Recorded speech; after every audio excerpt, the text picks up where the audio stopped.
सध्या मी मध्य रेल्वेच्या ठाणे रेल्वे स्थानकात आहे आणि गेल्या 40 ते 45 मिनिटापासून जे आहे मुंबई ठाण्याहून सीएसटीच्या दिशेने जाणारे गाड्या ज्या आहेत त्या आलेल्या नाहीयेत। सध्या आपण फलाट क्रमांक 1 वर आहोत आणि आपण पाहिलं तर या ठिकाणी समोरच्या दृश्यांमध्ये आपण पाहिलं तर काही लोकल ट्रेन ज्या आहेत त्या ह्या ठिकाणी थांबण्यात आलेल्या आहेत। काही प्रवासी देखील आहेत माझ्यासोबत बोलण्यासाठी।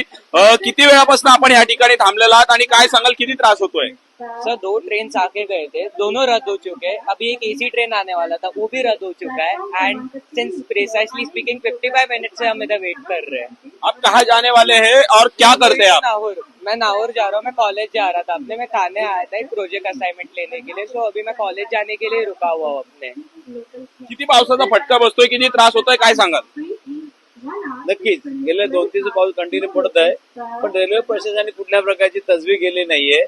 वारंवार ज्या ह्या ट्रेन रद्द केल्या आहेत, नागरिक वेटीस आहेत, पण रेल्वे प्रशासनाने ह्या काही ट्रेन रद्द न करता नागरिकांचा विचार केला पाहिजे आणि तात्काळ ट्रेन त्यांनी सोडल्या पाहिजे।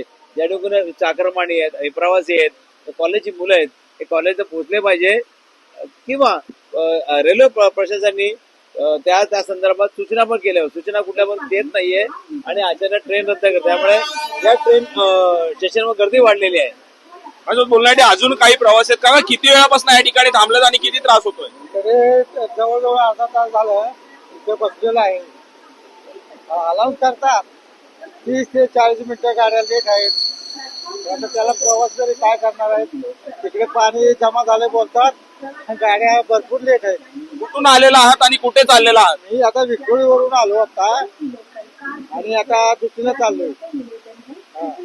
नक्कीच सकाळपासूनच चाकरमान्यांना जे आहे या पावसाचा फटका बसलेला पाहायला मिळतो। सध्या आपण पाहिलं तर ठाणे स्थानकात जे आहेत लोकल रेल्वे ज्या आहेत त्या कुठल्याही गाड्या दिसत नाहीत। मुसळधार पावसामुळे जो आहे हा फटका आता चाकरमानी विद्यार्थ्यांना बसताना पाहायला मिळतो। त्यामुळे नक्की आता पावसाचा जोर हा पुढील काही तास अशाच प्रकारे राहील असं देखील हवामान खात्याने सांगितलेलं आहे। मुंबई असेल, ठाणे असेल, आसपासच्या उपनगरांना, कोकण किनारपट्टीला रेड अलर्ट देखील हवामान खात्याने दिलेला आहे। त्यामुळे नक्कीच आता हा पावसाचा जोर कशा प्रकारे कमी होईल आणि सर्वसामान्य चाकरमान्यांना कशा प्रकारे दिलासा मिळेल हेच पाहणं महत्वाचं ठरणार आहे।